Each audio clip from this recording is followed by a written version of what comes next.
Jonathan here, and welcome back as we're about to enter into our next room, a mining room. So before we begin, I've got a few things to go over. First off, I made an error in regards to Shauna getting a critical hit while using her two guns, the light pistol and the holdout pistol. In the rulebook on page 30 in the section Dual Wielding, here's where you can find the information regarding critical hits while dual wielding two single-handed ranged weapons.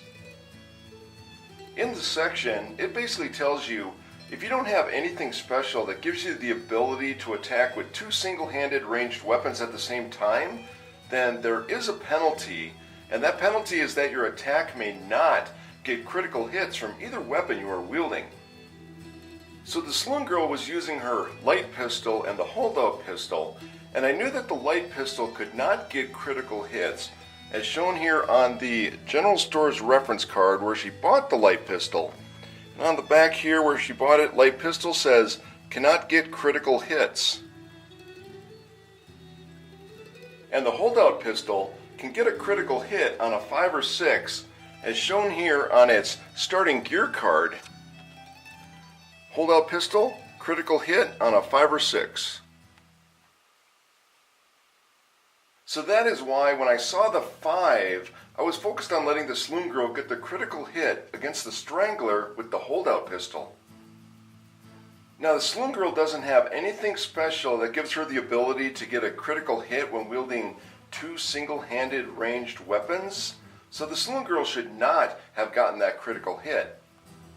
But this did not affect the outcome of her attack, since if the Saloon Girl did a normal attack with no critical hits, and with the Strangler's defense of 2, the Saloon Girl would have killed the Strangler anyway, as she did produce 6 wounds.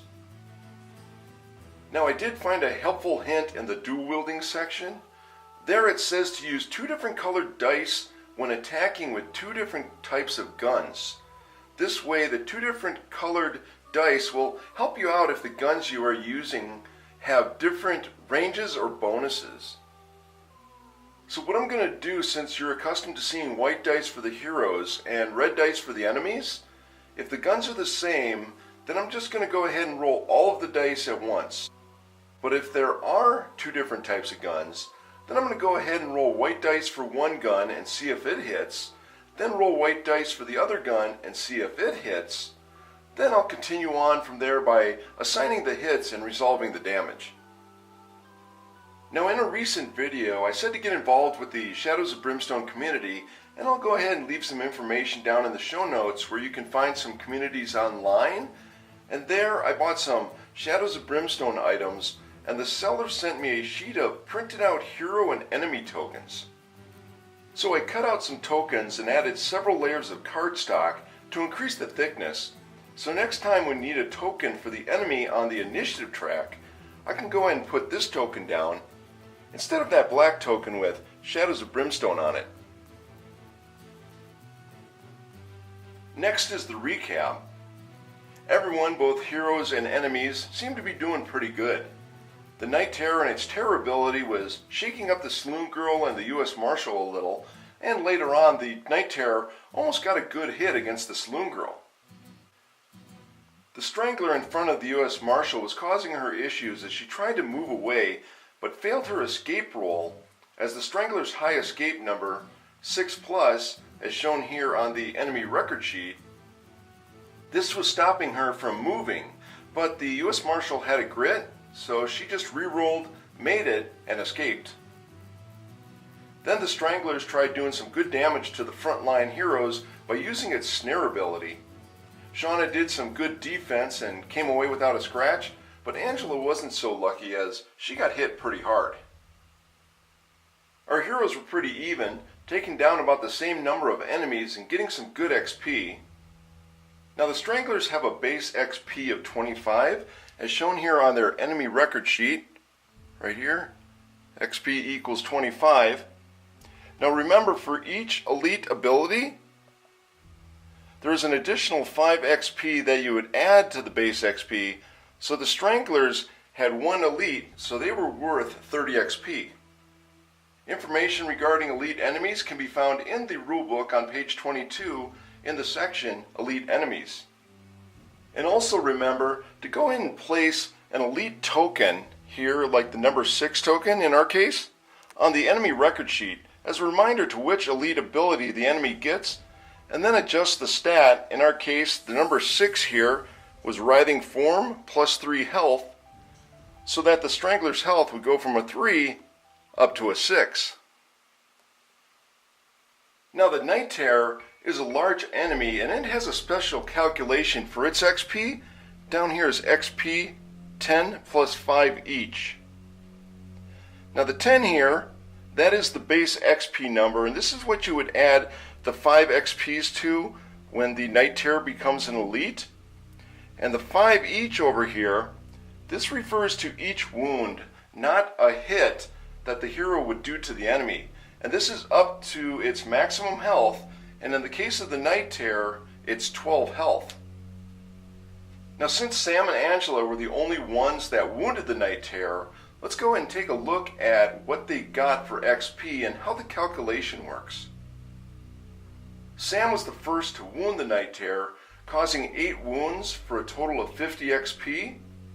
She received 10 for the base XP, plus the 8 wounds times the 5 each, which equals 40, so 40 plus the 10 equals the 50 XP. Angela, she attacked after Sam and finished off the Night Terror by causing 7 wounds.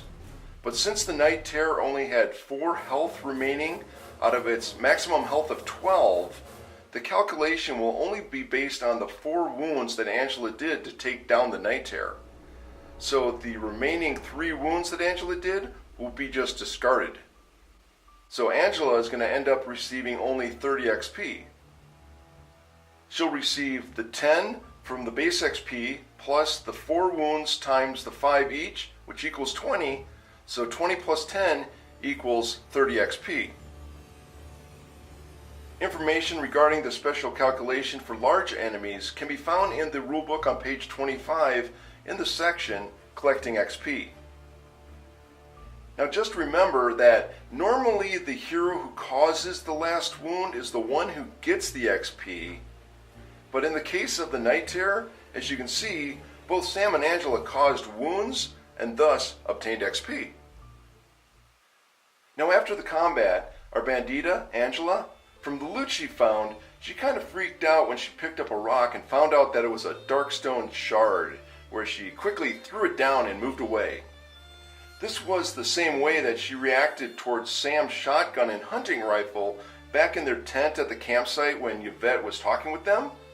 So as you can see, she doesn't seem to like that Darkstone for some reason. Luckily though, her starting upgrade card, Swindler, gives her the ability to discard a loot card and draw a new one. Then she went ahead and scavenged and seemed to be hanging around Shauna too much, as she found a Nothing Here card and a Hideous Discovery card, which caused her 4 sanity damage. And last is the XP money update. Our gunslinger Yvette, she started out with 85 XP, took down 2 stranglers and obtained some XP from the loot she found after the combat, and she is now at 185 XP. She started out with $65, and after finding some gold bars and blood money, she is now at $340. Our saloon girl Shauna, she started out with 30 XP, took down a strangler, used her comforting presence 6 times, and obtained some XP from the loot she found after the combat, so she is now at 140 XP. She started out with $0 because she had to borrow $40 from Yvette last time that they were in town, and after finding void crystals worth $100 and an unknown amount of 3 Darkstone, she is now at $100. But then Angela gave her a repeating holdout pistol worth $350, so her total increased to $450. Our U.S. Marshal Sam, she started out with 235 XP, took down 2 stranglers, helped wound a Night Terror, and obtained some XP from the loot she found after the combat, so she is now at 385 XP. She started out with $150, and after finding some gold nuggets and cash, she is now at $400. And finally, our bandita Angela, she started out with 60 XP, took down a strangler, helped wound a night terror, obtained some XP from the loot she found after the combat, and then some XP from scavenging, so she is now at 180 XP. She started out with $200, and after finding a sack of gold dust and a repeating holdout pistol, she is now at $650.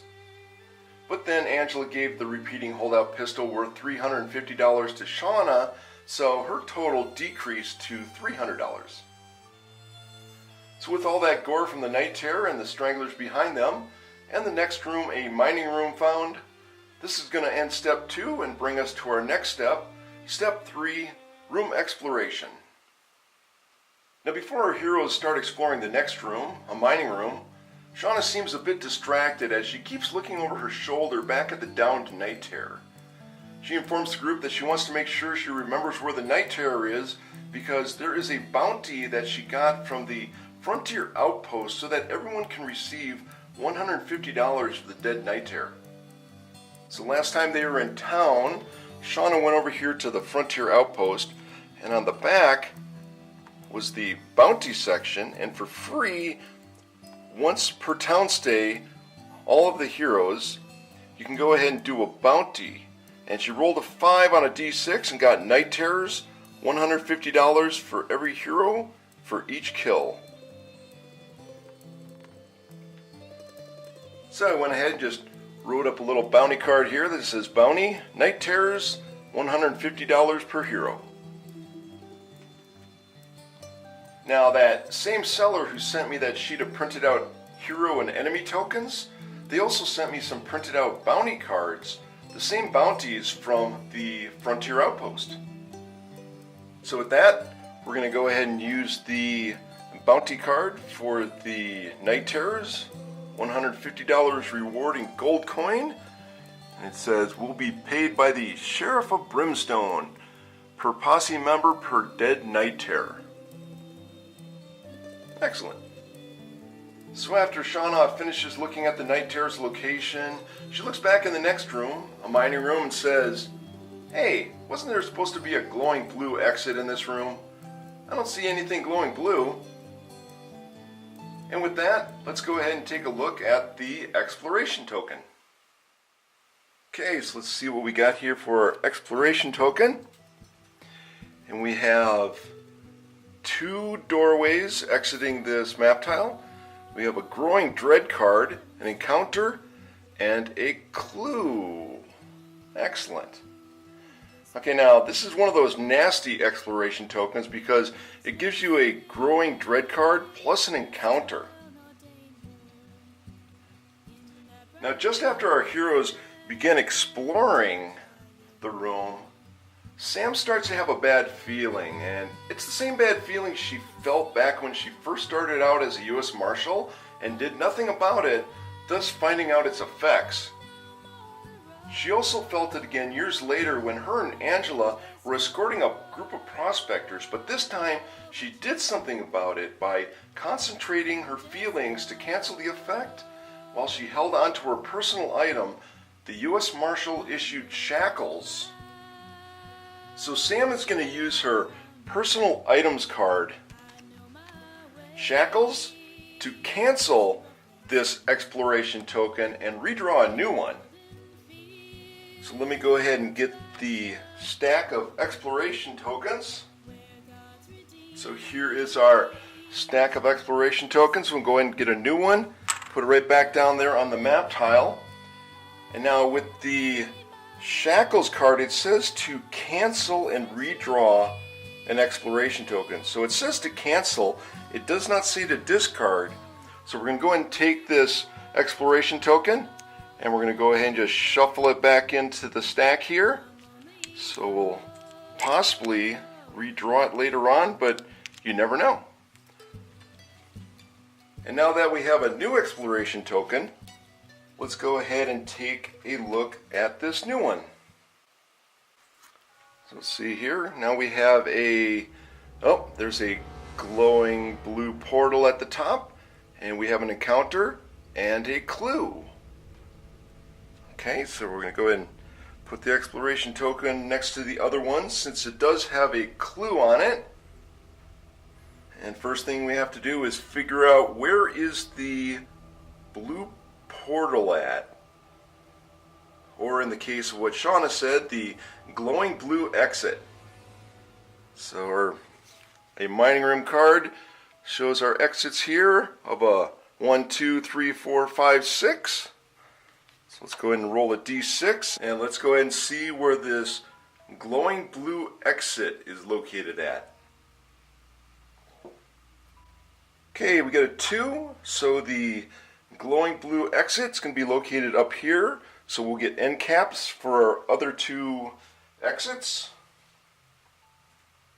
So this is what we're going to be using for our gate or the portal, the glowing blue exit. And we'll put that right up here. And then we have our other 2 end caps. Go ahead and cap out those.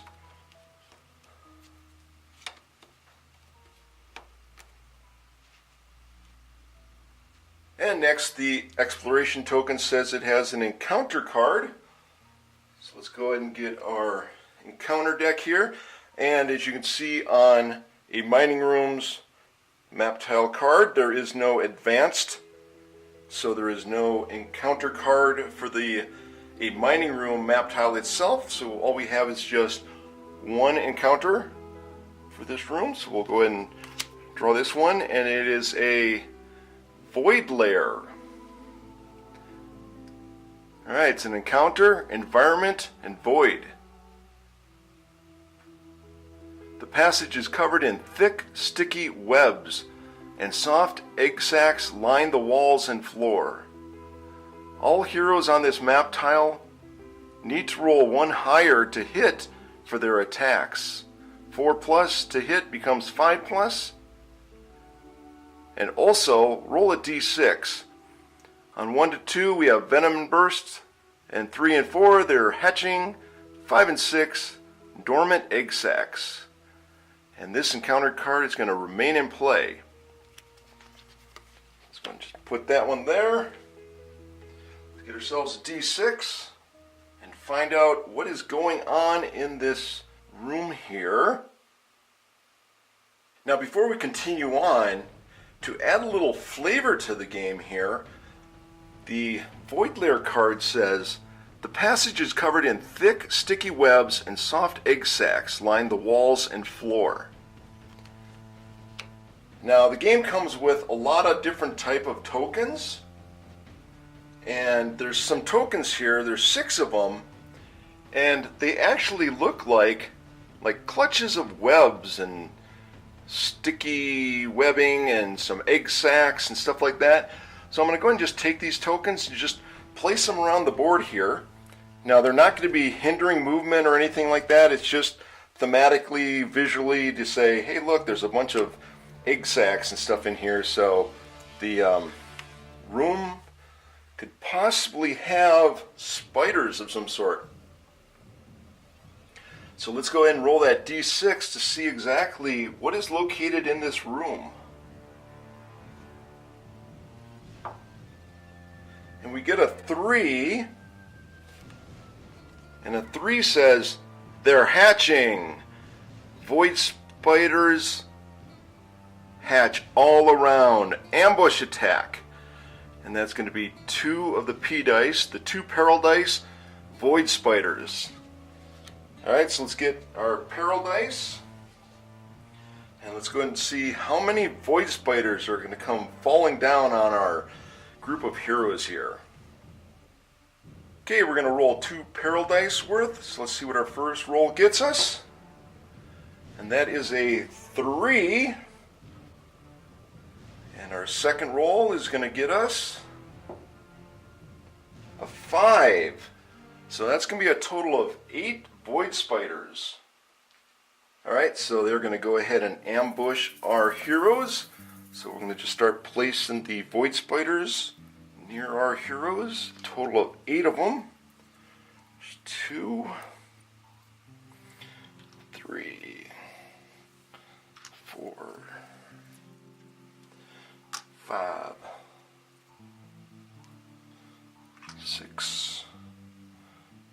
7, and 8. Excellent. Okay. So at the moment, when combat begins, as it says here, all heroes on this map tile have +1 higher to hit. So our Saloon Girl and our Bandita, Angela, they are on that split section, which puts them on both of the map tiles, so they're going to have to roll 1 higher when they want to hit. Where our U.S. Marshal and our Gunslinger, Yvette, they're off the tile, so all this sticky webbing and stuff like that is not going to affect them, so they'll just roll normal when they're attacking. Now we got to figure out when the Void Spiders are going to go. On the Void Spiders enemy record sheet, we see that the Void Spiders have an initiative of 6, but they are ambushing, and when an enemy ambushes, they get a +2 to their initiative. So we're going to go ahead and take the token for a Void Spider, and it has an initiative of 6, and our highest hero, or Gunslinger, has an initiative of 6, and when the enemy and the hero tie for initiative, the enemy will go first. But when the enemies ambush, they get a +2 to their initiative. So I went ahead and wrote up a little note here that says +2 initiative, ambush. And we're going to go and place our Void Spider up at the top, and then I'll just slide the little note underneath them. That way I remember to move the enemy token if their initiative is lower than any of the other heroes at that time. Okay, so that's going to go ahead and end step 3, our room exploration. We got a bunch of spiders falling on them and a big room full of sticky spider webs and a glowing blue exit over there. Next we end up with our step 4, end of the turn. So if there's any cards or abilities that we have, this is going to happen at the moment. And the only thing that we have is Shauna's Comforting Presence. So any heroes that are adjacent to Shauna will get 1 wound or 1 sanity healed up. So our Bandita and our U.S. Marshal are adjacent to Shauna, so they will get healed up. Our U.S. Marshal has no wounds and no sanity damage on her. Bandita, Angela, she does have 2 wounds and 2 sanity damage. So she's going to go ahead and heal up one of those wounds. So she's down to only 1 wound now. So with that, that's going to end step 4 and also turn 8. So let's go ahead and go back to the beginning with turn 9. So we start off with turn 9. Let's go ahead and move our first player marker up to the Void Spiders. And let's have Shauna start us off by rolling her 2d6 to hold back the darkness. So the hero posse marker is in the 7+ stage. So let's go ahead and see what happens. Oh, a 6. Oh, she just missed it by 1. Alright, so because of that, our darkness marker is going to advance up 1 to space number 4 here, and that's got a blood splatter mark on it. So that means we have to draw a darkness card. So let's go ahead and see what we have for a darkness card. It's a trap. Darkness, attack. Enemies spring from the shadows. Ambush attack, draw a threat card. Alright. So we got ourselves 4 heroes out there, so we're going to do a medium threat card. And we have 2 P-dice, 2 Peril Void Spiders, and a Peril die of Stranglers. Alright, so let's get those Peril die and check out what we got here. Alright, first up is going to be the Void Spiders. So we're going to do 2 P-dice worth of Void Spiders. So first one we get is a 6. and a 3 for a total of 9. Well, there are 8 out there at the moment, and all we have left are 4. So let's go ahead and place these 4 down. One there. Kind of make it even. There's 3. And that's 6 and 5, so we'll put the 4th one back here. Now, we didn't have enough to fill up the requirements of 9 there, so that means that our void spiders here are all going to turn into elite. So we're going to go ahead and roll a d6, and we'll check out the elite chart on the void spiders to see what they get. And we got a 6. So let's check out the void spiders enemy record sheet. 6 is deadly venom. Void spider melee hits are +2 damage. Alright, so I'm going to go ahead and grab 2 of the elite number 6s. And then the first one we'll put on the enemy record sheet. The other 6 we're going to go ahead and put right here next to the void spider, so I know that it is an elite. Now the void spider is going to get +2 to their damage. So that means that we're going to go ahead and change their damage from a 2 up to a 4. Alright, so let's go ahead and put this back here. And let's go ahead and see how many stranglers we got. 3. Alright. So we're going to have ourselves 3 stranglers, and at the moment we have 5, 6, 6 and 6. Alright, so then we're going to go ahead and put 1 strangler back here, and we'll put 2 stranglers back here with the gunslinger and the U.S. Marshal. Alright, so we got all of our enemies out there ready to go. Now we got our void spider out there already, and it has an initiative of 6, but because it's ambushing, it gets a +2 initiative, so it's a initiative of 8, and that's way ahead of the gunslinger.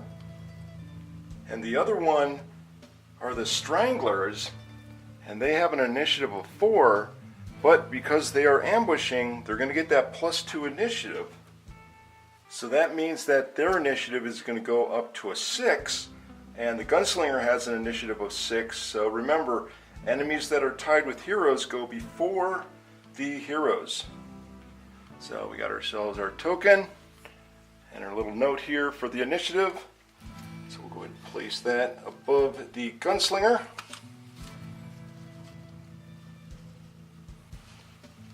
And so our void spiders are going to start with an initiative of 8, and the stranglers are going to have an initiative of 6.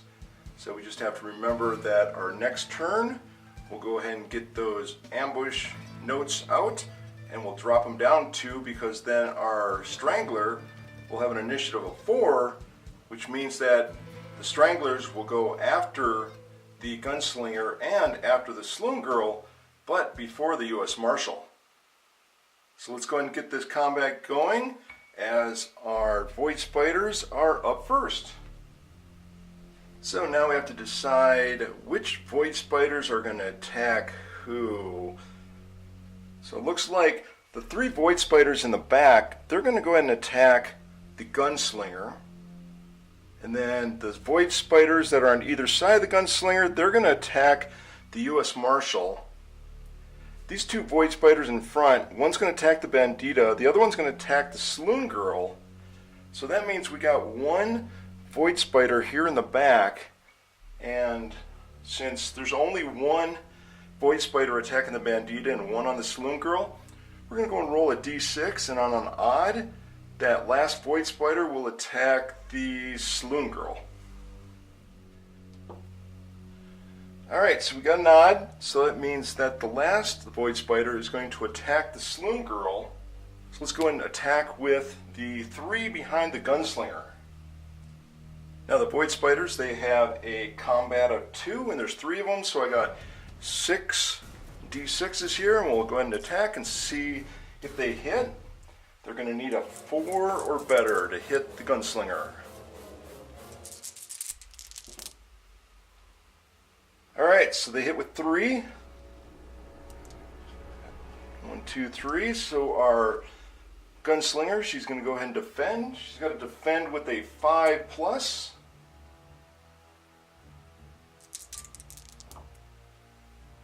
Okay, so she made 2. She fails 1 there. And each of the Void Spider hits are going to do 4 points of damage. So our gunslinger is going to take 4 wounds. And she's got 12 health, so that's going to drop her down to an 8 health.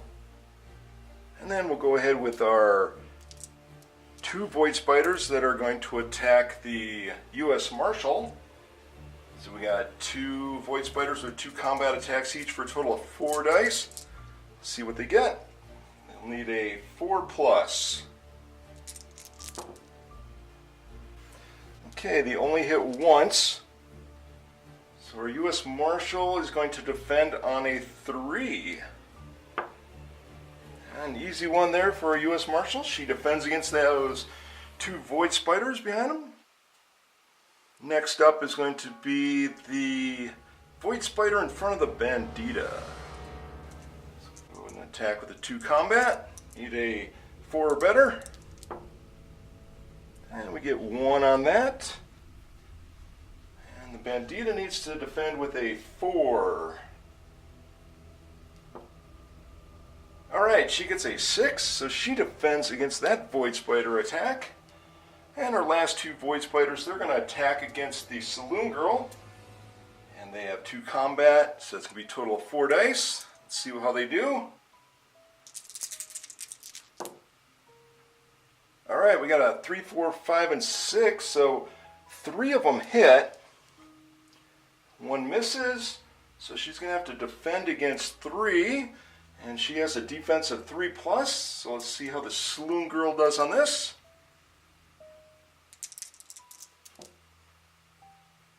Okay, so she makes 1, so that means she fails 2 of them. And what she's going to do is she's got the acrobatic dodge that says, once per turn you may reroll 1 failed defense roll. So she's going to go ahead and reroll her failed defense roll. And she'll need a 3+. Okay, well she got a 2, so that means she did not make it on her reroll there. So she's going to go ahead and use a grit to go ahead and reroll those 2 defense rolls to see if she makes it. So she's going to need a 3+. Oh, snake eyes. Oh no. Poor Shauna. Oh, she didn't make. So she ended up using up her acrobatic dodge for this turn. She did not get a defense of 3 with the use of a grit. And she can't use another grit. So she's going to take 2 sets of damages, and that's 4 each. Ouch. So Shauna's going to end up taking 8 points of damage. Ow, that's going to hurt. So that's going to finish the Void Spider's turn. The next one up in the initiative are the Stranglers. Now the Stranglers, they're way in the back, so the Void Spiders, they're pretty much blocking them from getting them up there. So that's going to end the Strangler's turn. So our first hero up is going to be the Gunslinger. So the first thing we're going to do for our Gunslinger is we're going to do a move. And we'll see if she can get a 1 or a 6 to get a grit. And she gets a 2. And she's pretty much surrounded by a bunch of enemies, so she's not going to move. Next we're going to go ahead and going to have to attack since we have enemies on the board. So she's going to go ahead and use a grit so that she can go ahead and use her pistol fanning, where she's going to double the shots of a single-handed gun, and her pistol is going to shoot 2 shots. So she's going to go ahead and shoot 4 shots, and she's going to need a 3 or better to hit.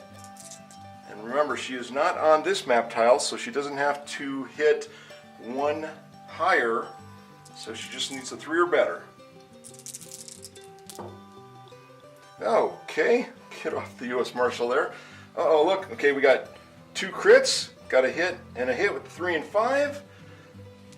So we're going to go ahead and, well, we'll just shoot at those 3 spiders that were attacking her. So we'll take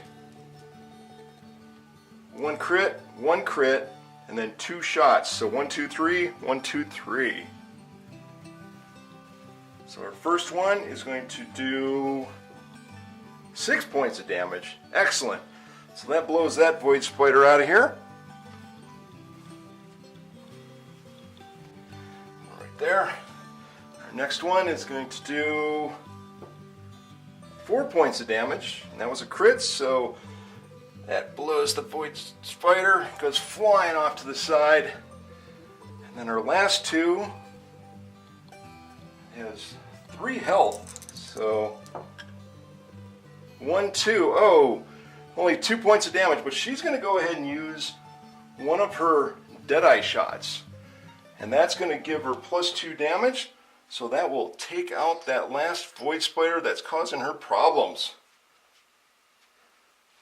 Alright, good shooting there, you bet. So that's going to go ahead and end the gunslinger's turn. Let's go ahead and move down to the saloon girl. Alright, our saloon girl is up, so we're going to go ahead and roll her movement to see if she can get a 1 to get a grit.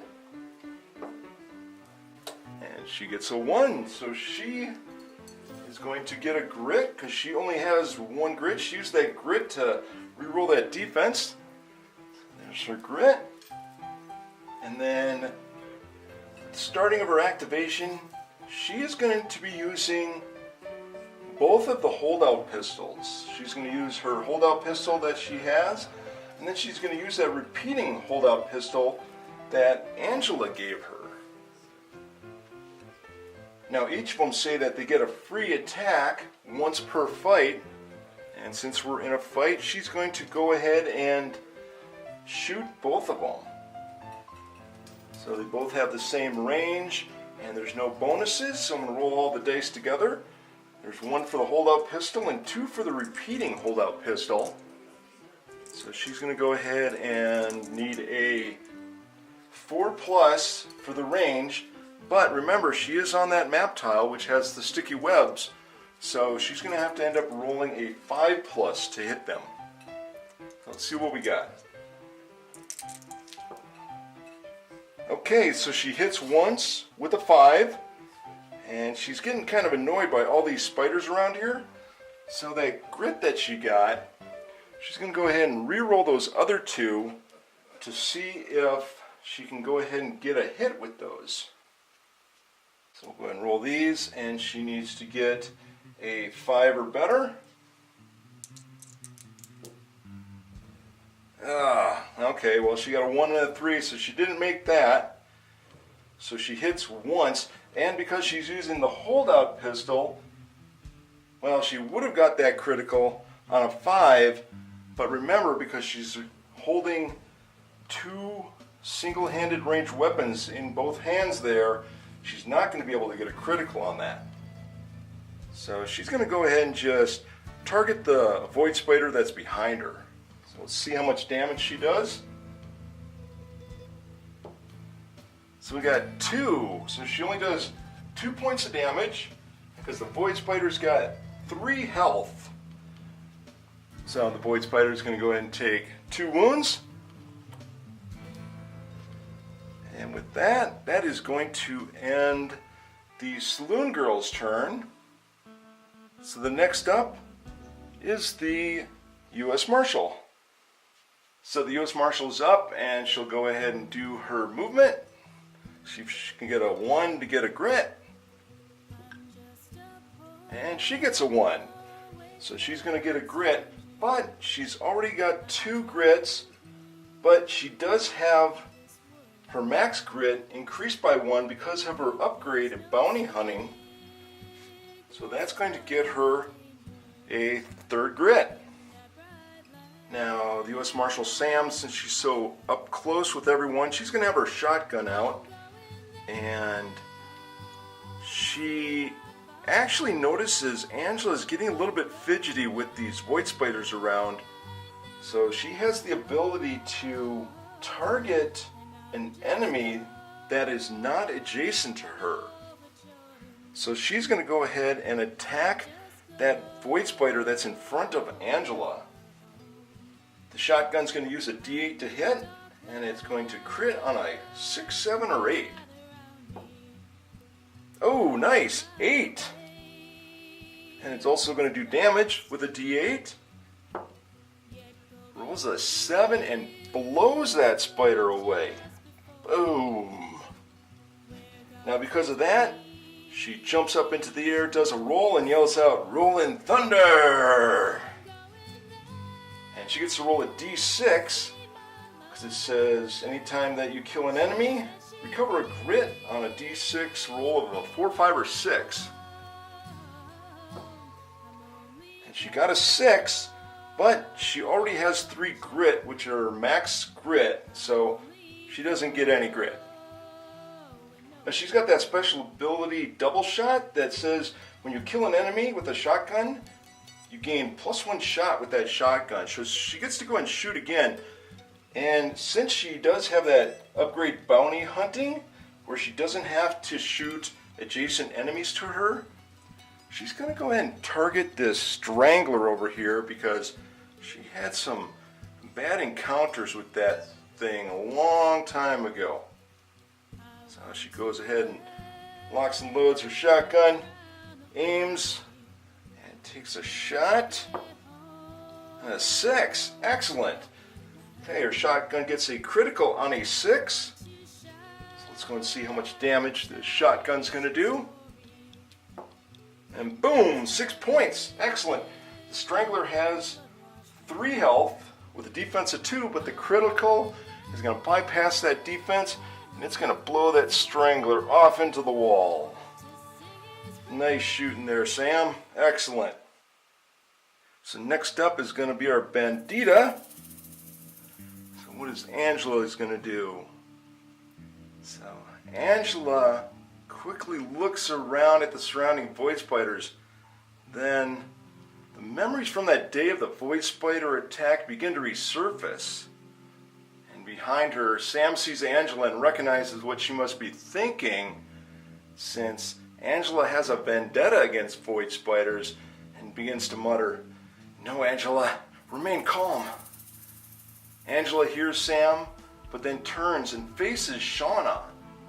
For a brief second, above that decorative non-transparent face veil covering Angela's lower half of her face, Shauna seems to see a look in Angela's eyes that says, "I'm sorry."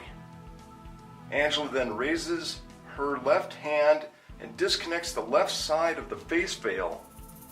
As the face veil drops, it exposes large, sharp fangs protruding from her mouth. Before Shauna can react from the sight, Angela spins around, opens her mouth wide, and lunges forward towards a void spider, attacking with her fangs. So Angela is going to go ahead and lunge forward towards this void spider. But first, Angela's going to need to make an escape test to see if she can get away from those 2 void spiders that are adjacent to her. So she's going to go ahead and do her move. And the void spiders have an escape of 4+. So let's see if she can get over there. Okay, she just barely gets it, but she gets a 4. So she lunges forward towards that void spider, and she's going to go ahead and attack with those fangs. Now what Yvette and Shauna didn't know is that Angela actually has a mutation called fangs, where she's going to get a bite free attack once per turn. It's 1 combat and a D8 damage. If the bite wounds a void enemy, take 1 corruption hit. void spiders are a void enemy, so let's go ahead and see what happens with Angela's bite attack on that void spider. So Angela's got a melee attack of 4+, but she is on that map tile that's got that webbing, so she's got to get a 5+ to attack with that bite. Alright, she got a 6, and that's a critical anyway. So she's going to go ahead and do D8 worth of damage. She needs 3 damage and 5. She drops right down onto that void spider, sinks those fangs right into its body, and takes it out. Alright, with that then, she's going to end up be taking a corruption hit. So now she's got to roll a willpower save of 5+ to see if she's able to prevent that one. Uh-oh, she gets a 2. So that means she's going to take a corruption hit, fails it, and now she's going to take a corruption point. So she's got a corruption point on her. Alright, now what is Angela going to attack with? She seems to be getting kind of jittery with all those void spiders around. So she's going to end up using her upgrade, which is Brawling, Swinging Fists. So instead of making a normal melee attack, she's going to go ahead and spend 1 grit, and she's going to end up doing 3 combat melee attacks to every adjacent model. So there is her 1 grit. She's got a melee attack of 4+, and she's in the web-filled room, so she needs a 5+ to hit. So she's going to go ahead and attack this void spider right here because it is adjacent to her. And she hits once. There's the 1 hit. And then she's going to go ahead and attack this one over here. Oh, she gets a critical. Nice. And then she's going to go ahead and attack the void spider right to her left. Oh, there's another critical. Excellent. Alright, now this part here is going to be bad news on Shauna's account because the Brawling Upgrade Swinging Fist says that you attack models adjacent to you, and all of the heroes and enemies are considered models, and Shauna is adjacent to Angela, so she's going to get attacked also. So let's go ahead and roll 3d6 to see how many times Angela might hit her. She's going to need 5 or better to hit. Okay, so Angela got 2 hits and a critical against Shauna. Now Shauna's going to have to roll against the 2 5s for a defense roll to see if she's able to get out of the way of those, because for the hero, if they get a 6, that means critical and it bypasses the defense. So let's see what Shauna's going to do for her defense roll. Okay, well, she just made 1, so she's going to go ahead and make that one. So let's go ahead and do the damage and see what happens. On our first void spider here, Angela's going to do 5 points of damage. Ugh. The one diagonal from her. There's 6 points on a critical, so that one goes flying onto the ground. Off to Angela's left, another critical. 4. That one splatted. And the last attack is going to go against Shauna. So let's see how much damage Angela's going to do. Okay, she ends up doing 7 points of damage.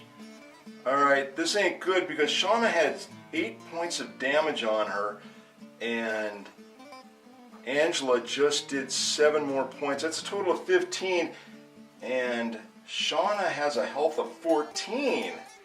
Oh no. Oh my gosh. So this is the first time that a hero has actually knocked out another hero. Oh no. Alright, so Angela went spastic, beating up all the spiders. She didn't see what was going on. She turned around, swung her fist, and hit Shauna in the face and knocked her out. And Shauna goes flying against the wall, and she is KO'd. So we're going to go ahead and put a KO marker for Shauna that shows the location where she's at. So that means that any heroes or enemies can go ahead and walk over that space or even stand on it. So with that final punch against Shauna, Angela seems to be calming down a little bit, but we'll see what happens next turn for her. So that's going to end our Bandita Angela's turn. And now we move on to step 3, room exploration. Well, they have already explored the room, and this is what they got: a bunch of void spiders and stranglers and sticky webbing in this room that's got a glowing blue exit. So we're going to go on to step 4, end of the turn, and no one has any kind of cards or anything that will help anyone, and Shauna was the only one that had an ability, Comforting Presence, that could be done at the end of the turn. So with that, we're going to go ahead and end step 4 and also turn 9. So let's go ahead and go back to the beginning with turn 10. So we're starting off turn 10 and not looking too good. Poor Shauna. So let's move our first player marker back up to the void spiders. And right off the bat, Sam sees the lantern roll away from our down to unconscious hero, Shauna, and she bends down and picks it up. So we're going to go ahead and take the old lantern card here, and I'll put it over by Sam's character sheet. So let's go ahead and have Sam hold back the darkness and see if she can do any better than Shauna.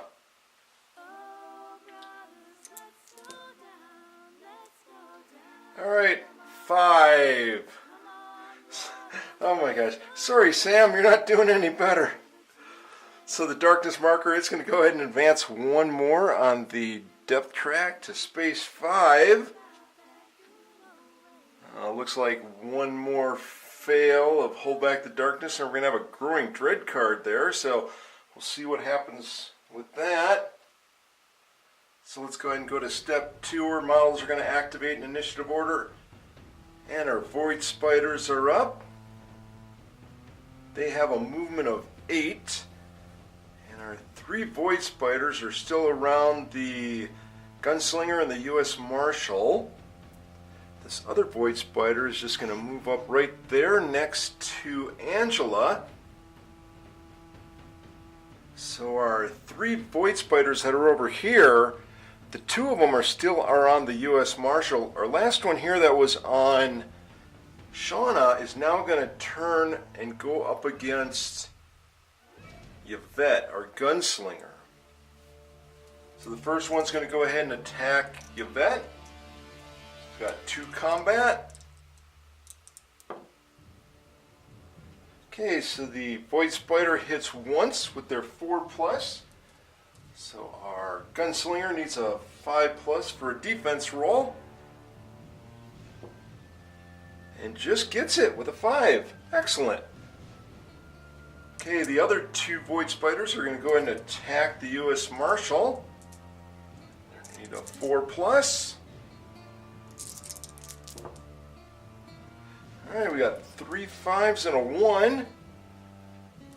So the U.S. Marshal needs to defend with a 3+.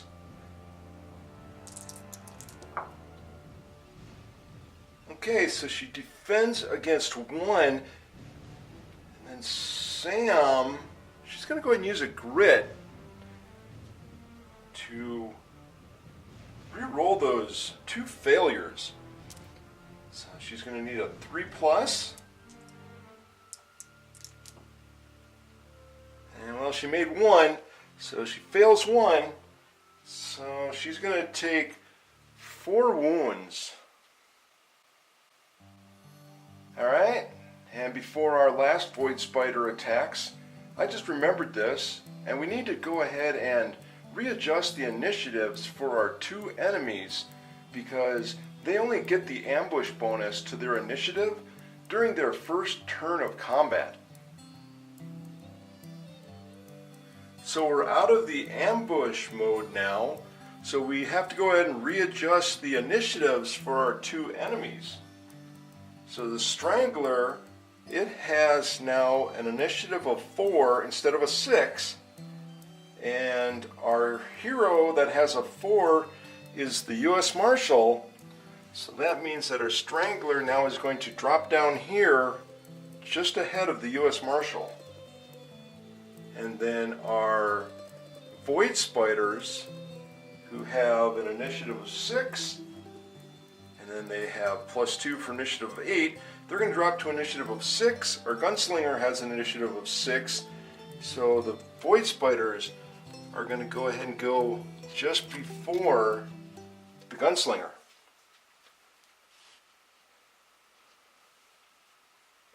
And our last Void Spider is going to go ahead and attack Angela. So it's got 2 combat dice, a roll of 4 better. Alright, that's going to go ahead and hit once. And Angela's got to go ahead and defend on a 4+. Alright, well, she gets a 3, so she's going to fail.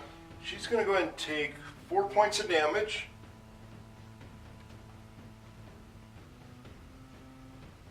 Alright, so that is going to go ahead and end the Void Spiders. Next up is Yvette, our Gunslinger.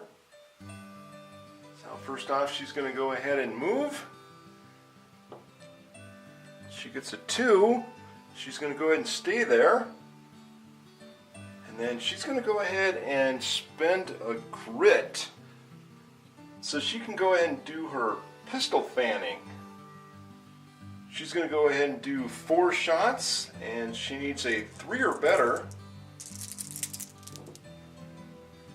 Alright, excellent. She's got 2 criticals and a regular hit. And let's see. Well, she's got to attack those spiders because they're adjacent to her. And then she thinks about it and just remembers that she put 2 ricochet bullets in her 6-shooter cylinder, and she should have used them to ricochet off the wall and take down those spiders that were causing damage to her sister, Shauna. So she's kind of frustrated with those spiders now, so she's going to go ahead and take the 3 shots against those spiders. First one's going to go off to the one on the left there, on her right. Okay, that's 2 points of damage. It has a health of 3. She's going to go ahead and use one of those Deadeye shots. So that's going to give her 4 points of damage. And that spider goes flying. Her second critical, she's going to go ahead and shoot this one over here. There's 4 points. So that critical takes that spider down. And our last shot will go against the last Void Spider right there. And boom, 6 takes that one down. And she curses at it as it flies against the wall that it had to injure her sister like that. So that's going to end Yvette's turn. And we'll go on to our next hero, which is the Saloon Girl. But she is still unconscious. She's KO'd. And remember, she's on that split between the two map tiles. So we have two enemies over here, and we have one enemy over there. So because she's considered on both map tiles, she cannot come out of her KO'd state yet. So that's going to go ahead and end her turn. We go down to the Stranglers. The Stranglers have a movement of 6. So this one's going to move up 1 in front of the Bandita. Then our next one, since that Strangler is out of range, it's going to have to choose which hero it wants to go up against. So roll a d6, and on an odd, it's going to go ahead and go after the U.S. Marshal. 1, so it's an odd. So that Strangler thinks that, hey, that biped creature shot and blew my brother away. I'm going to go ahead and take it out. So it moves 2 up behind the U.S. Marshal, and it's going to attack. The Strangler's got 4 combat dice, and it needs 3 or better to hit the U.S. Marshal. Oh, nice. Oh my gosh, 4, 5, 6, and 6. Alright, now remember here that the Stranglers, they have that special ability called Ensnare. On hits of 6 counts as 3 each. So that means 1, 2, 3 is 5, 3 is 8. So the Strangler came up and the tentacles above his head went smack, smack, smack, smack, smack, smack. So 8 times. That's all of the dice that the heroes have here. So Sam, our U.S. Marshal, needs a 3+ to defend against these 8 hits. Alright, let's see, here's 2, 2. Oh, 50-50. So she made 4 saves. She's going to go ahead and spend a grit and re-roll those 4 fails on her defense roll. So she'll need a 3 or better to defend against that Strangler's Ensnare attack. So she ends up getting 50-50 on that one. So she's going to only take 2 points of damage, because each one of the hits that a Strangler does is only worth 1 point of damage. So our U.S. Marshal is going to take 2 wounds.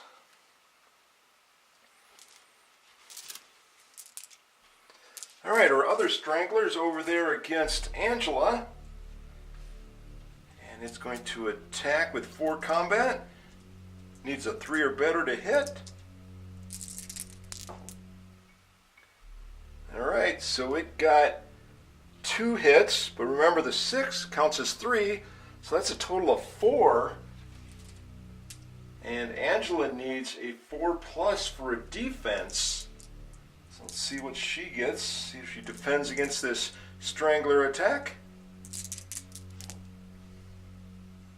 And she only makes 1, so she's going to take 3 points of damage.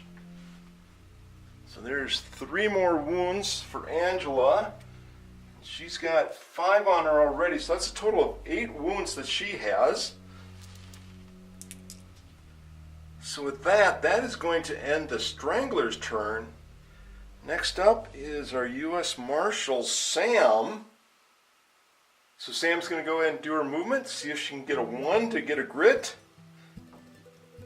She got a 6, so she doesn't get a grit. She's going to go ahead and stay there. Then she's going to go ahead and attack. Well, looks like she thinks that Angela seems to be calming down a little bit. She can take care of herself over there. So Sam's going to go ahead and attack the Strangler right next to her. So she's going to need a 4 or better. And she just gets a 4. Alright, that's good enough for that. See how much damage she does. and 7. So the Strangler has a health of 3, but it has that defense of 2. So the 7's going to drop to a 5, and that's good enough to take down the Strangler. Alright, way to go, Sam. Way to go. Alright, so that's going to end our U.S. Marshal, Sam's turn. And next up is the Bandita, Angela. So she's got 2 enemies in front of her, a lovable Void Spider and a Strangler. Now Angela still has her face veil off, and her fangs are dripping with the goo from that first Void Spider attack. So she's going to go ahead and use her free bite attack to attack that Void Spider that's adjacent to her. First thing she's going to do is her movement. And she gets a 3, so she doesn't get a grit. She's going to go ahead and attack with her fangs. She needs a 4+ for melee, but she is in the tile with the sticky webs, so she needs a 5 to hit. Oh, and she just misses it. The spider jumps back. So Angela goes ahead and pulls out the hunting knife that she's got, and she goes ahead and attacks, and she's got 4 combat and a 4+ to hit. And she's in that webbed area, so it's going to be 5+. So see how many hits she gets. Alright, she gets 2 hits, and one of them is going to be a critical. So she knows the spiders are kind of squishy, so she's going to use the critical against the Strangler. Let's go ahead and roll and see how much damage she's going to do to the Strangler. Oh, only got 2, and the Strangler's got 3 health. So she ends up doing 2 wounds to the Strangler, so it has 1 left. And then let's see how much damage she's going to do to the Void Spider. And 6. So that knife goes right through its head and drops that Void Spider right to the ground. Excellent. Nice fighting there, Angela. Nice fighting there. So that's going to go ahead and end Angela's turn. And we'll go on to step 3, room exploration. And they've already explored the room. And you see what has happened already. We go to step 4, end of the turn. And no one's got any cards or anything. And like I said before, Shauna has the comforting presence, but she is KO'd at the moment, so she cannot use that. So that's going to go ahead and end step 4 and turn 10. So let's go ahead and move on to turn 11. So we're going to go ahead and start off turn 11. And first of all, we're going to go ahead and move our first player marker up here to the Void Spiders. But since all of our Void Spiders are dead, we can go ahead and just remove the token from the initiative track. And we'll move that first player marker down to the Gunslinger. So now, let's go ahead and see how Sam does with her second attempt to hold back the darkness. 7, and that is all she needs. The Hero Posse marker is in the 7+ stage, so she makes it and holds back the darkness. So now she seems to be getting a handle on how this lantern thing works. So first up is going to be Yvette, our Gunslinger. And let's go ahead and do a movement to see if she gets a 1 for a grit. Nope, she gets a 4, but she's going to go ahead and just move right next to her sister. She sees that the Strangler seems to be a little bit weak, and it seems to be bleeding pretty good there, so she's going to go ahead and take a couple shots. She is still off that map that has the sticky webbing on it, so she still needs just a 3+ to hit. So she doesn't have any grit to use her pistol fanning, so she'll get just 2 shots. So see if she gets better than a 3+. Oh, nice. Well, she got a 6 for a critical. She fails 1. And the Strangler has 3 health with 2 wounds on it, so most likely she's going to get that last shot in right between the eyes, or tentacles. I don't think it really has any eyes. And down goes the Strangler. So with that, that's going to end combat. So with the last of the enemies taken down, Angela quickly reconnects her face field, then realizes what she did, and Angela quickly rushes over to Shauna's side to revive her. As Angela arrives at Shauna's side, she is met with Yvette, and Yvette's fist as it connects against Angela's face and throws her back and down in the dirt. Yvette and Angela's eyes connect, and Yvette's stare holds Angela in place on the ground. Over the next few minutes, our conscious heroes catch their breath, and Shauna returns from her KO'd state. So the first thing we're going to do, we're going to go ahead and catch your breath. And the catch your breath is going to go against our Gunslinger, U.S. Marshal, and Bandita. And it's going to be broken into 2 different parts. First of all, our hero Yvette, the Gunslinger, she acted during this turn. So she's going to end up only receiving D3 of wounds or sanity. Healing them up, any mix. So let's see what she gets. 4. So that's on a D3, that's going to be 2. So all she has are wounds. So she's going to get healed up 2 wounds. And then our U.S. Marshal and Bandita, since they did not act during this turn, they're going to get D6 worth of wounds or sanity healing, or they can recover 1 grit. Now, U.S. Marshal's got 1 grit. She's got 6 wounds. She's going to go ahead and try and heal up those wounds. So she gets 4. So she's going to go ahead and heal up 4 of her wounds. And our Bandita, she's got 1 grit, but she's got 8 wounds and 2 sanity. So she's going to try and heal up those. 5. Alright. So she's going to go all against the wounds. So she's going to go ahead and heal up 5 wounds. So that's going to take care of our heroes catching their breath. Next is going to be Shauna for being KO'd. Now the first thing we're going to do is we're going to go ahead and get this KO'd token out of the way. And we'll get Shauna back up on her feet on that map tile. And then she's going to go ahead and heal up 2d6 of wounds or sanity, any mix. Alright, so she's going to heal up 7, and all she has is wounds. She doesn't have any sanity damage. So she's going to go ahead and heal up 7 wounds, and she has 7 health remaining. Next thing we got to do for Shauna is we got to roll on the injury chart, because she got knocked out via damage and being wounded.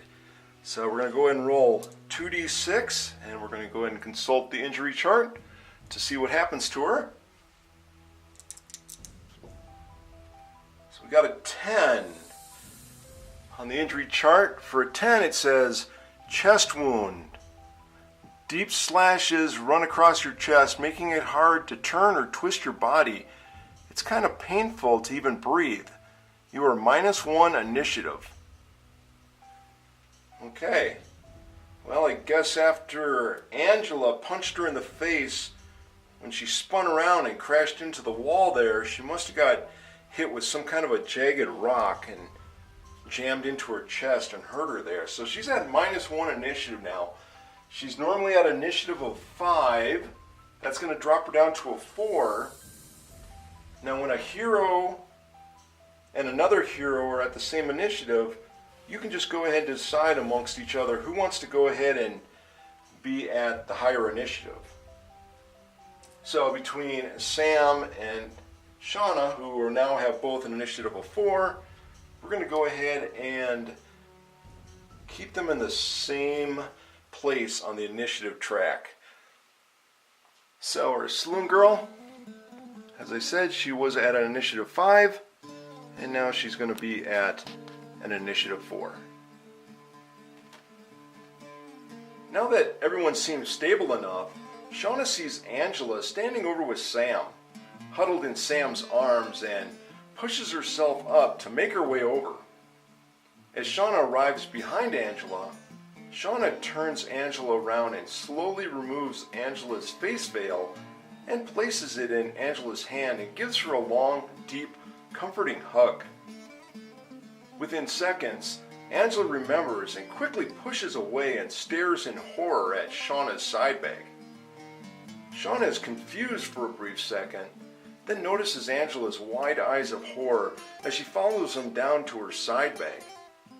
Thinking, she retrieves the Darkstone. Angela quickly backs away. In the next several minutes, Sam and Angela explain that they helped out a group of prospectors search a mine a week before meeting Yvette at the saloon, and after finding too many Darkstone, and though Sam walked away without any complications, Angela mutated several times, growing fangs and an allergy to Darkstone. So as before, here's the mutation fangs. Angela gets a bite-free attack once per turn to 1 combat, D8 damage, and if bite wounds a void enemy, take 1 corruption hit. Now the other mutation that she has is Darkstone allergy. It says at the start of your activation, take 1 hit for every Darkstone shard and item with a Darkstone icon you are carrying. So that's why when they were in the tent, Yvette noticed that Angela steered clear of Sam's hunting rifle and shotgun because it's got some runes on there that make the shotgun and hunting rifle do special things. Well, now that everyone is up and ready to continue on, let's go ahead and get over to that glowing blue exit to see where that thing leads to. That the owner of that hotel, Hotel Morgan, Clark Morgan, wants them to go across there to go and investigate that area and get that flora and fauna for those specimen jars. So next up is our Saloon Girl. So she's going to go ahead and do her movement. She gets a 4. So she's got 1, 2, 3, 4. And she is on the last space prior to that gate. Now the way that these gates and portals are set up is that normally you will go ahead and come to an end where there's the connecting tile space, and at that point you go on to another map tile. Well, with a portal, there's actually a space that stops right here, and the next space is actually on the other side of the portal. So at this moment you are not standing in both the mines and the other world that the portal will lead to. You are actually in 2 different areas, as opposed to if Shauna was to step on this last space where there's that connector, she would be on this map tile and the next map tile. So she gets over there, and then she's going to go ahead and do some scavenging.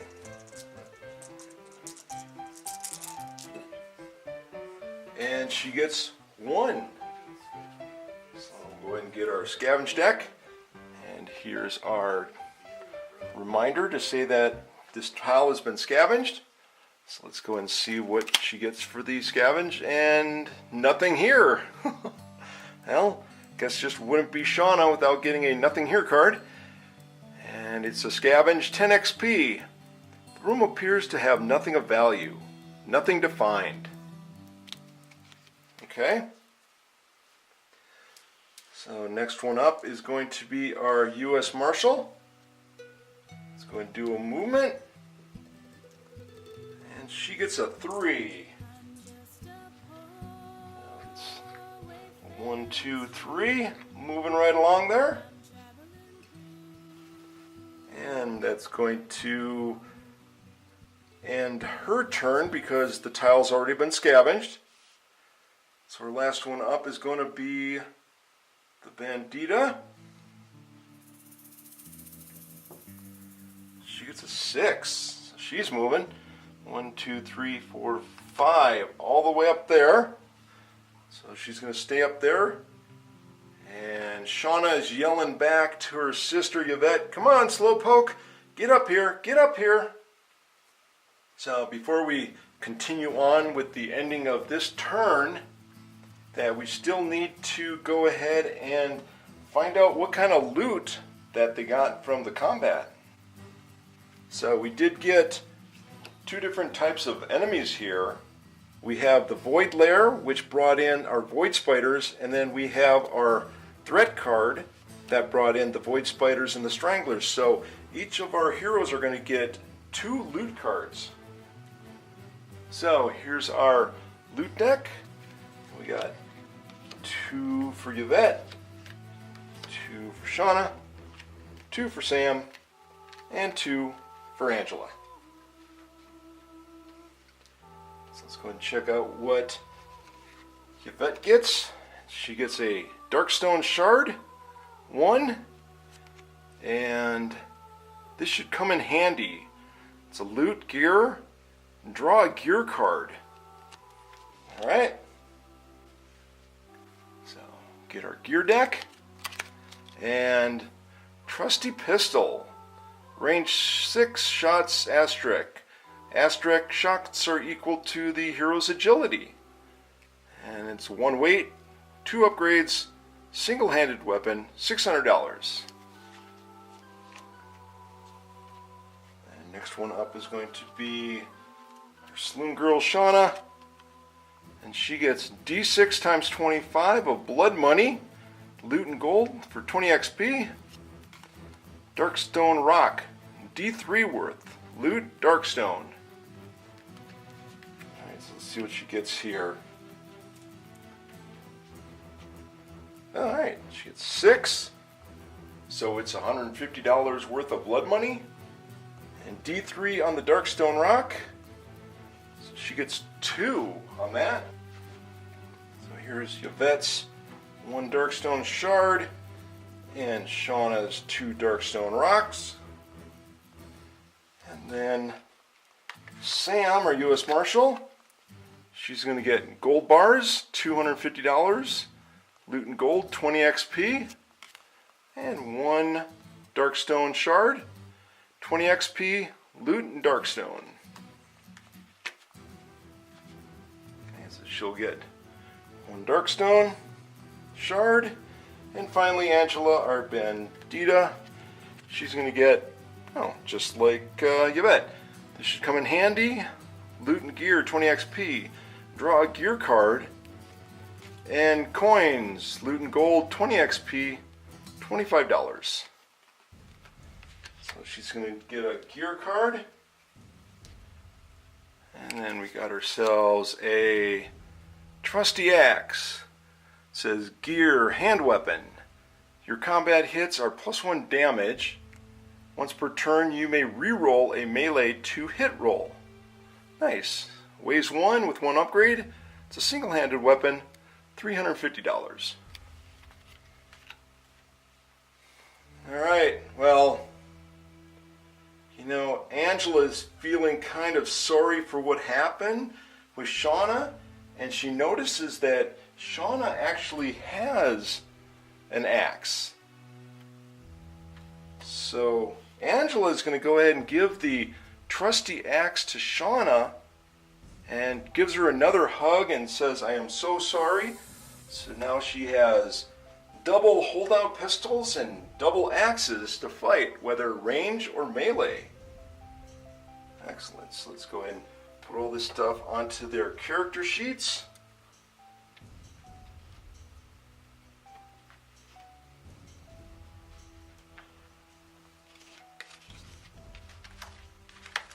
And then we'll go ahead and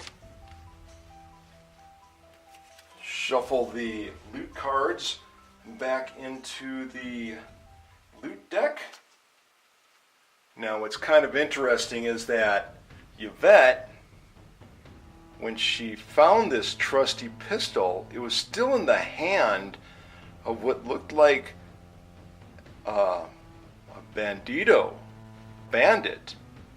And when she tried to pull this gun out of the hand, she saw tattooed on the webbing between the thumb and the pointer finger, it looked like 3 capital A's connected by the right side of the capital A all the way down. So it looks like some kind of a symbol that, from what she knows, this is the symbol of the AAA threat gang. So that's going to end Angela's turn. So our next step, step 3, room exploration. Well, as you can see, the room's already been explored with all the spider webs and now the dead enemies all over the place. So this will end step 3. And then finally step 4, end of the turn. And we have Angela, who is adjacent to Shauna, so Shauna can go ahead and do her comforting presence on Angela, and that will go ahead and heal up 1 wound from Angela. So that's going to go ahead and end step 4 and turn 11. So let's go ahead and move on to turn 12. We're at the beginning of the turn with turn 12. Let's go ahead and move that first player marker up to Yvette. And Sam, she's going to go ahead and return that old lantern back to Shauna.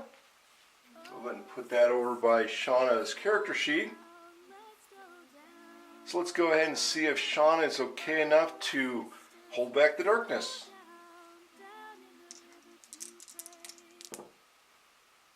Seven. Well, that's good enough to hold back the darkness, so looks like that punch in the face and bump into the wall and cutting up her chest a little bit there is helping her out a little bit, so hopefully she can do that for the rest of the game. So our gunslinger is up, and she's going to go ahead and do her movement to see if she's able to get up there, since Shauna yelled back at her and hurry up, you slowpoke. Okay, so she got a 6. And she's got that mutation fused with rock that gives her -2 and an injury /leg for -1. So -3 on that. So she'll move 3. 1, 2, 3, right behind the U.S. Marshal. And because she rolled a 6, the crisp rose is going to give her a grit. So she's still a little bit far from the portal. So we're going to go ahead and use the grit to go ahead and give Yvette another roll for movement.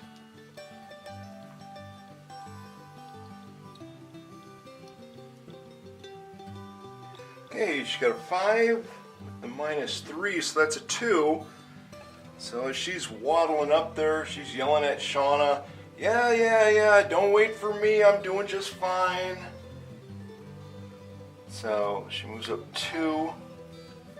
And as Yvette is moving up, she's noticing amongst the sticky webs that there seems to be a lot of more of those bandito bandits. So she walked past another one, looked down, and noticed that same tattoo on that bandito bandit's hand. The 3 capital A's connected by the right side. And sure enough, memory serves her right. These are the Bandito Bandits from the AAA Threat Gang.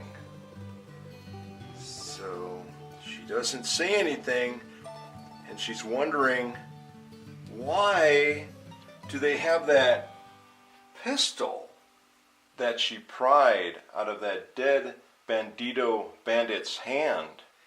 Because as she's slowly walking along, and she's looking at this pistol that she got, the trusty pistol, Yvette is 100% sure that this is the same pistol that she found amongst that massacred wagon train. And sure enough, on the bottom of the handle is the same engraved initials, CW. And then when she got back to town, she went ahead and sold it. So, did this bandit buy the gun, or did they steal it? So she'll have to think about that when she gets back to town. Now, other than the Bandito bandit bodies, the other groups of bodies that she sees look like prospectors, but they're all shot up. And she wonders if they're related to the prospector that she met in the saloon, since this was his mine. As she waddles past one dead prospector, she notices that he has an embroidered handkerchief sticking out of his upper pocket. So Yvette stops, bends down, and picks the handkerchief from the dead man's pocket, wipes her forehead free of sweat, stuffs the handkerchief into her pocket. Then she was going to go and check out another prospector's body. But at the moment, now they're all the way up there, and as she's getting closer, she tells Shauna, who's next to go, "Don't worry about me. Just get through that portal. Let's get this mission done." So next up is going to be our saloon girl, Shauna. So she's going to go ahead and do her movement. And she gets a 5, so she's just going to go and stay there. So now the map tile has been scavenged already, so she's going to go ahead and perform looking through a door. So she's going to go ahead and look through the portal there to see where it leads, and it looks like there's some kind of a large passageway or a cavern on the other side. She can't really tell because the gate is swirling too much. It is obscuring the vision a lot until she actually can concentrate and look through there. So with that, what happens now is when a group of heroes decides to go through a portal to the other worlds, you go ahead and take the remaining world cards that you have, shuffle them up, draw one, and that will be the other world that you go to. Now, the City of Ancients core box that we have here, it has only 2 worlds. One of them is the mines, which our heroes are in at the moment, and the other one is the Targa Plateau. On the area underneath the Targa Plateau, it says frigid snow, weather, move rolls of 1, do 1 automatic wound to a hero with no defense roll. Heroes recover a crit on the move roll of 1 or 2. Okay, so we're going to go ahead and place this down. We're also going to go ahead and move some things around here as Shauna is now looking through the portal. And what does she see on the other side? Well, here is now the map deck to the Targa Plateau, and she sees cryo chamber. So I'm going to go ahead and move some things around and set it up with the cryo chamber. And there you have it. Here is our cryo chamber. And remember, we have our tattletale here saying that we need to go ahead and move our hero posse marker on the depth track down 1. So now it moves from 14 to 13. And then we'll go ahead and place that tattletale right back onto the map deck here so it reminds us to move it next time. So let's go ahead and take a look at our map deck tile card here. Here's the symbol for the Targa Plateau, and it's a cryo chamber. It's got 2 exits there. It's got a symbol down here for interior, and down here is the advanced encounter card, cryo tubes. Let's go ahead and put that right there. And then next we need ourselves the exploration token. So we'll go ahead and put that right there on the map tile of the cryo chamber. And with that, that's going to go ahead and end our Saloon Girl's turn. Next up is the U.S. Marshal, Sam. So she's going to go ahead and do her move. And she gets a 4, so she'll just move up 1 space right there. And the tile has already been scavenged and the gate's been looked through already. So that's going to end our U.S. Marshal's turn. Last up is going to be our Bandita. So she'll go ahead and do her movement. And she gets a 6.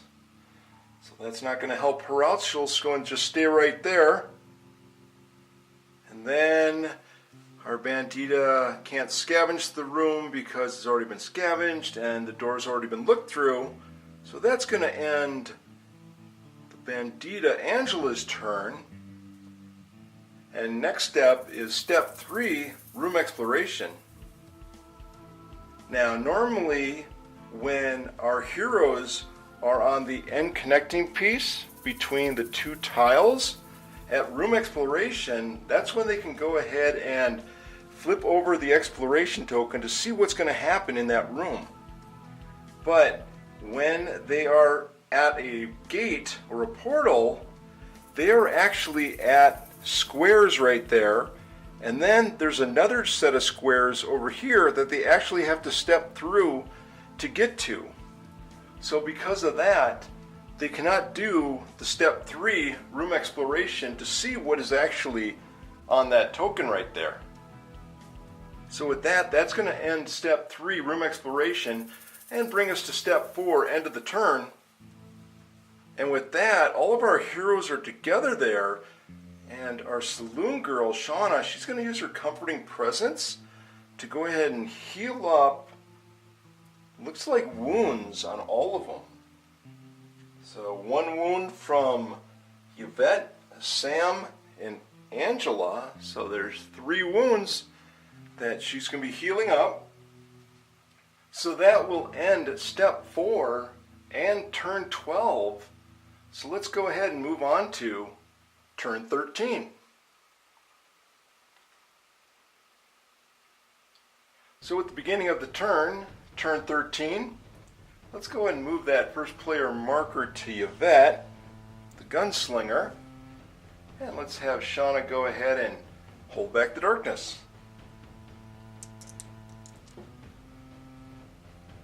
Alright, an 8. So she's doing good still. She's held back the darkness again. So this is going to start off the turn with Yvette. And she's going to go and do her movement, but she goes in and stops and she tells Shauna, you know, you're a little bit beat up still, since she still has 7 wounds. So she has 7 health remaining. So Yvette says, let me go ahead of you.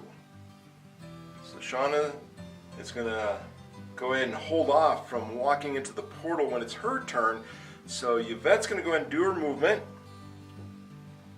She gets a 6, which means she can get a grit because of that crisp rose. So she gets a grit. And then she can't scavenge the map tile, and she's not looking through the door because we already found what's on the other side of the door or the gate. So that's going to end Yvette's turn. Next up is the Saloon Girl, Shauna. So she's going to go ahead and do her move. And she gets a 5. Now, normally models cannot move through each other, but Shauna's got that acrobatic dodge, and it says you may move through other models during your movement. Shauna's just going to go ahead and move that 5, 1, 2, right behind Yvette. And then, of course, she cannot scavenge and already looked through the door, so that's going to end Shauna's turn. Next up is the U.S. Marshal. So she's going to go ahead and do a move. She got a 5, so that's not going to help her out. She's not going to get a grit. But she's going to go ahead and stay there because she's going to want to have Yvette, who's very slow at moving, to go ahead and move up there first. So then she cannot scavenge this room because it's already been scavenged and the door's been looked through. So that's going to go ahead and end Sam's turn. Last up is our Bandita, Angela. So she's going to go ahead and roll for her movement. And she gets a 2. So because of her wild card ability, on a roll of 1 or 2, she's going to get a grit. So she's going to go ahead and stay there. And she's going to wait for Yvette also. And she cannot scavenge the map tile because it's been scavenged already and the gate's been looked through already. So that's going to end her turn. So we go on to step 3, room exploration. Well, we cannot do the exploring or the exploration of the next room because of the gate is still separating the 2 areas there. So that's going to end step 3. And finally step 4, end of the turn. So Shauna went ahead and moved back. So she's away from Angela, but she is adjacent to Yvette and Sam. So Yvette has 1 wound left, and Sam has 1 wound left. So Shauna's going to use her comforting presence to go ahead and heal up those 2 wounds. So that's going to go ahead and end step 4 and turn 13. So let's go ahead and continue on with turn 14. So we're starting off turn 14, and let's go ahead and move our first player marker back up to Yvette. And let's go ahead and have Shauna hold back the darkness. 8. Alright, she's still doing good, So let's go ahead and continue on with our models in initiative order. Yvette, our gunslinger, is up first. And she's going to go ahead and do her movement. And see if she can waddle good enough to get through that gate. Now she's got 1 square to go here. Number 2 square is going to be here through the gate system. So let's see what she gets.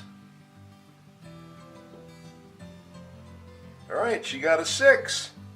Alright, well, first of all, the 6 is going to get her a grit because of that crisp rose.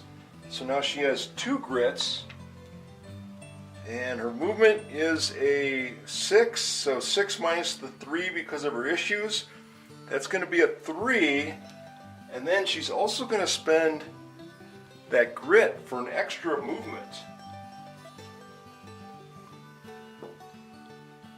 Alright, well, she got a 3 minus the 3 is a 0, but it is a minimum of 1 movement. So 3 and 1 is 4. So she's going to be moving 4. So she'll go 1 through the gate to 2, 3, and she's going to go and just stop there because she doesn't want to get too far in there because of what happened in the mining room where the void spiders and stranglers came down and ambushed them. So she's going to go and stop there. Now normally if there's no enemies on the map tile you can go ahead and scavenge it, but there is a unresolved or unrevealed exploration token and because of that, you cannot scavenge the room. So Yvette is just going to stand there, and that's going to end her turn. Next up is going to be the Saloon Girl. So she's going to go ahead and roll for movement. And she gets a 5. So she's going to come up here and go 1, 2, through the gate to 3, 4, next to her sister. She's going to go ahead and move over here to this square here. Now remember that if this thick border, which is the wall, if it makes more than half of this square, then you cannot move in it. But there's a chunk out here, so that means that there's more than 50% space. So she's going to move right there. And then she cannot scavenge because there's an unexplored exploration token there already. And we're going to go ahead and end her turn. And we'll go ahead and come down to our U.S. Marshal, Sam. So she's going to move. She gets a 5. So what she's going to do is 1 will come here, 2 will be here. She's going to go through the portal there and leave the space open for Angela. Now a thing with portals is that, remember Sam's hunting rifle where she put a Darkstone barrel on it. Now she has a range of 16. If you want to shoot through the gate systems, you have to be standing on this square next to the gate.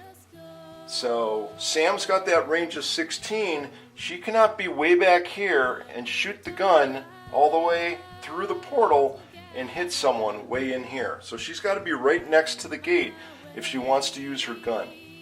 But she's going to go ahead and move into the next room through the portal. And then we have an unrevealed exploration token there, so she cannot scavenge. And no more looking through a door or anything like that. So that's going to end the U.S. Marshal's turn. Last up is our Bandita, Angela. So she's going to go ahead and move. And she gets a 5. So she's going to go ahead and move. And she's going to go ahead and step through the portal. And with the final hero passing through the gate and entering into the other world, the Targa Plateau, we're going to go ahead and stop here. So join us next time as we find out what the exploration token on the other side of the gate has to offer for our heroes as they enter into the Targa Plateau and the Cryo Chamber.